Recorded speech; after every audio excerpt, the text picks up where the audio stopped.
ਤਾਇਆ ਮਰ ਗਿਆ, ਫੋਨ ਆ ਗਿਆ ਭਾਈ ਤਾਏ ਦੇ ਘਰੋਂ, ਕਹਿੰਦਾ ਤਾਇਆ ਮਰ ਗਿਆ। ਕਹਿੰਦਾ ਯਾਰ ਇਹਦੀ ਰੋਜ਼ ਡਰਾਮੇਬਾਜ਼ੀ।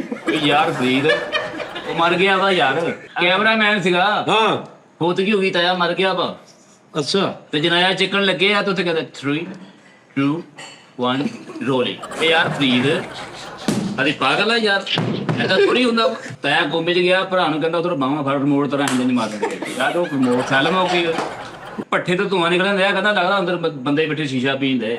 ਤਾਏ ਦੇ ਨੱਕ ਤੇ ਭੂੰਡ ਲੜਿਆ ਵਾ, ਉਹਦੇ ਲਾਲ ਰੰਗ ਕਰਕੇ ਲੱਗੀ ਜਾਣੀ ਹੁੰਦੇ ਆ ਯਾਰ। ਉਹਦਾ ਇਲਾਜ ਕਰਾ, ਜੋਕਰ ਘਰ ਬੈਠਾ, ਬਾਹਰ ਬੈਲ ਹੋਈ ਆ ਤੇ ਵਾਸ਼ਰੂਮ ਚ ਜਾਣ ਦਿਆ। ਕਿਉਂ ਜੀ ਬੈਲ ਹੋਈ ਬਾਹਰ।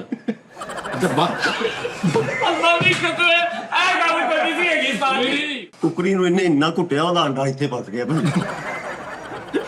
ਮੂੰਗੀ ਦੀ ਦਾਲ ਪਤਲੀ ਪਕਾਈ ਫੁੱਲ, ਤੇ ਟਰਾਲੀ ਤੇ ਲਿਆਂਦੇ ਫੁੱਲ ਪਾਈ ਸਲੀਕੇ ਦੇ ਨਾਲ।